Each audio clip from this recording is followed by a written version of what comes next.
Hey everybody, I'm here today and I'll be your tire guide, walking you through the stuff that you need to know when you buy tires. Today we are looking at 35 by 12.5 R20 Landspider Wildtraxx RT tires. This is a Landspider brand tire. It is from the Wildtraxx RT series that they offer. This tire has a performance designation of all-terrain/mud-terrain passenger light truck and SUV tire. This tire has a 12-ply construction. I will go over what that means in just a moment.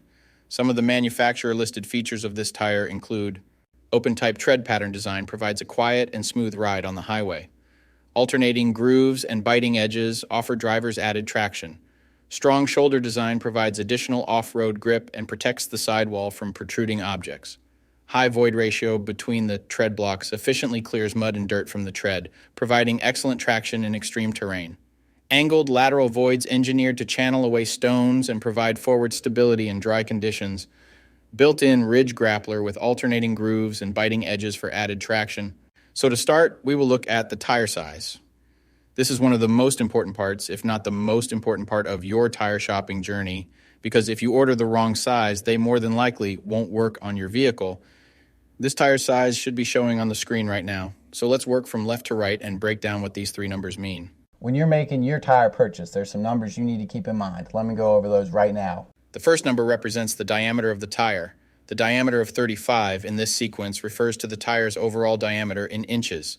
In other words, this tire is 35 inches tall from top to bottom. The second number in the tire size refers to the width. 12.5 in the sequence represents the width of the tire. So in this case, when looking at the number 12.5 in this tire size, it means that the tire's width is 12.5 inches from side to side. The third and final number of your tire size refers to the rim size or diameter. 20 is the diameter of the rim this tire will go on. The rim size of 20 in this scenario indicates that this particular tire would fit a rim with a 20-inch diameter. Keep in mind this number is not negotiable. Unlike the first two numbers, you can't upsize and downsize this part. The only time this number will be different is if you are actually changing the size of your rim. So for example, if you find a fantastic deal on a set of 265/70 R17 tires, you absolutely cannot use them in place of your current 265/70 R16 tires, unless you are actually changing the rim size also from 16 to 17. Now, let's get into the other important info on a tire. Besides the three components that make up the tire size, the three other most important components are going to be the load index, speed rating, and ply rating or load range. But wait, what do the numbers mean? Let me tell you right now. So this is where it gets a little more tricky. These three components will sometimes require some additional research to know what your vehicle needs. So let's start with the ply rating/load range. These tires have a 12-ply construction. Each designation represents a different term when looking at a tire. This can directly affect things like max tire pressure and also plays a part in the next two numbers we are going to talk about. When in doubt of the rating your vehicle requires, in most cases it is safe to go with the same rating your vehicle currently has, as long as it was replaced with the correct spec of tire last time they were replaced. Now let's talk about the other two components, load index and speed rating. Next to your tire size, you will see a number and letter combination like 126R. The number 126 is the load index. This is the number relative to the weight capacity of the tire. The higher the number, the greater the load carrying capability of the tire. Load index ranges from 0 to 150. If you are replacing your tires, they have to be the same or higher load index, never lower.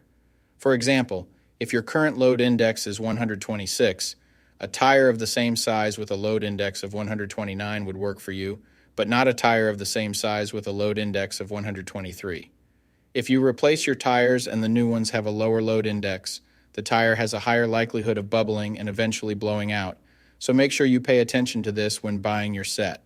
So for the tire we are looking at today, the load index of 126 represents a weight capacity of 3,748 pounds.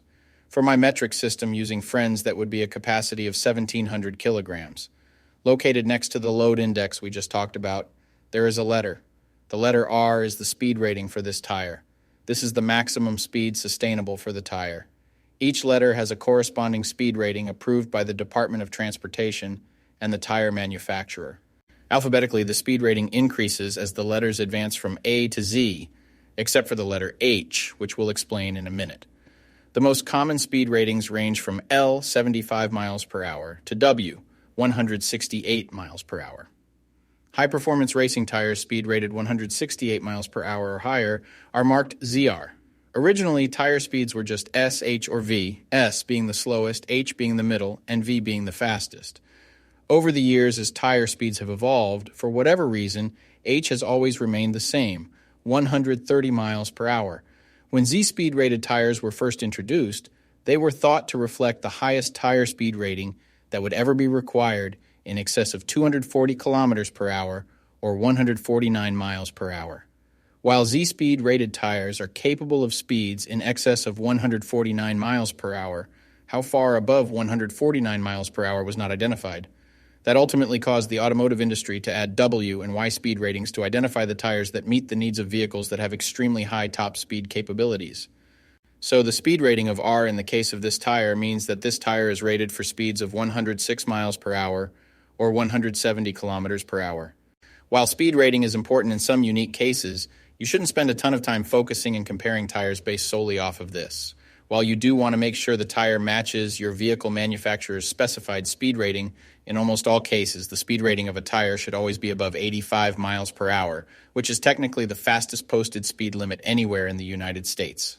In conclusion, when looking at this set, make sure your current numbers and letters all match to ensure a seamless buying experience. Hopefully with the information I just provided you, you can make an informed tire decision. I'll be seeing you guys. Peace.